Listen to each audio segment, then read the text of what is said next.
অধিক রাত আগাননগর ইউনিয়নের ছোট্ট গ্রাম গহীনখালী। ঘরের উঠোনে বসে আছে রাশেদ, গ্রামের এক তরুণ শিক্ষক। আজ পুরো দিনটাই তার খারাপ গেছে। স্কুলে নতুন বই আসেনি, বাচ্চারা ঠিকমতো ক্লাস করতে পারেনি, আর বাড়ি ফিরেও পরিবারের চাপ।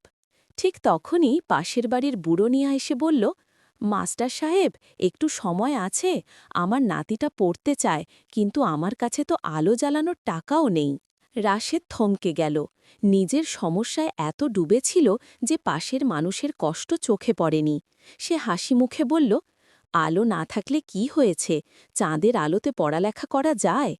সে হাতে বই নিয়ে বুড়ো মিয়ার নাতিকে নিয়ে উঠোনে গেল। চাঁদের আলোয় বসে সে পড়াতে শুরু করল। অ, আ, ক, খ। ছোট্ট ছেলেটার চোখে আনন্দের ঝিলিক।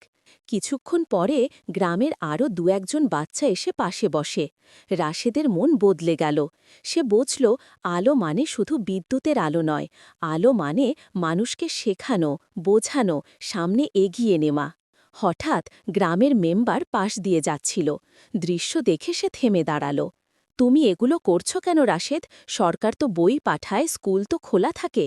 রাশেদ শান্ত কণ্ঠে বলল, স্যার, বই আর স্কুল থাকলে শিক্ষা হয় না, শিক্ষা হয় মানুষের মনে আলো জ্বালালে। এই আলো বন্ধ হলে গ্রাম অন্ধকার হয়। মেম্বার কিছুক্ষণ চুপ করে থেকে বললেন, কালই আলো আর বই দুটোই পৌঁছানোর ব্যবস্থা করব। পরদিন সকালেই পুরো গ্রামে খবর ছড়িয়ে গেল, নতুন বই এসেছে, মেম্বার রাতের ক্লাসের জন্য সোলার লাইট দিচ্ছে। আর রাশেদ, সে আবার সেই পুরনো হাসি মুখে ক্লাসে দাঁড়াল।